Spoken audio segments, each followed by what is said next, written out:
ചേർത്തലത്തേക്ക് NSS കരയോഗം സാന്ത്വന പരിചരണ മേഖലയിലേക്കും. ആലപ്പുഴ ജില്ലയിൽ ആദ്യമായാണ് ഒരു NSS കരയോഗം സാന്ത്വന പരിചരണ മേഖലയിലേക്ക് എത്തുന്നത്. ചേർത്തലത്തേക്ക് NSS കരയോഗം സാന്ത്വന പരിചരണ രംഗത്തേക്കും എത്തുന്നു. ആലപ്പുഴ ജില്ലയിൽ ഇതാദ്യമായാണ് ഒരു NSS കരയോഗം പാലിയേറ്റീവ് കെയർ രംഗത്തും പ്രവർത്തനം തുടങ്ങുന്നത്.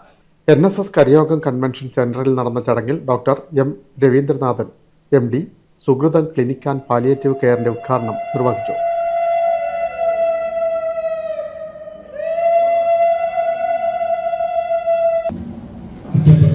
വീടുകൾ കഴിയുന്നവരെണ്ണം വർദ്ധിച്ചുവച്ചത് അപ്പോൾ അവർക്ക് മരുന്നുകളെക്കാളും ശസ്ത്രക്രിയകളൊക്കെ സാന്ത്വനമാണ് ആവശ്യം. പരീക്ഷ എല്ലാ രോഗങ്ങൾക്കും മരുന്നുകളൊക്കെ ധാരാളമുണ്ട്. പക്ഷെ അതിനേക്കാളേറെ സാന്ത്വനം ഇതിനെ കൊടുക്കുന്നതാണ് പ്രധാനപ്പെട്ടത്. ഇതേപോലെ വൃത്തിയായി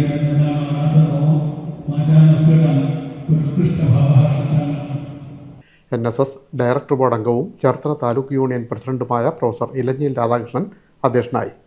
ചേർത്തല തെക്ക് panchayat president Sinimol Samson, ward member Roymon, Cherthala taluk NSS union secretary S. Jayakrishnan എന്നിവർ ആശംസകൾ നേർന്നു.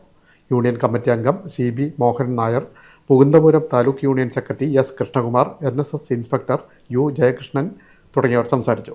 കരയോഗം സെക്രട്ടറി P. രാധാകൃഷ്ണൻ സ്വാഗതവും ഖജാൻജി DN. ഹരിദാസ് നന്ദിയും പറഞ്ഞു. ദിവസവും രാവിലെ 8 മണി മുതൽ 12 മണി വരെയും ഉച്ചകഴിഞ്ഞ് 4 മണി മുതൽ 8 മണി വരെയുമാണ് ക്ലിനിക്ക് പ്രവർത്തിക്കുക. കിടപ്പ് രോഗികളെ വീട്ടിൽ ചെന്ന് പരിശോധിക്കുന്നതിനുള്ള സംവിധാനവും ഏർപ്പെടുത്തിയിട്ടുണ്ട്.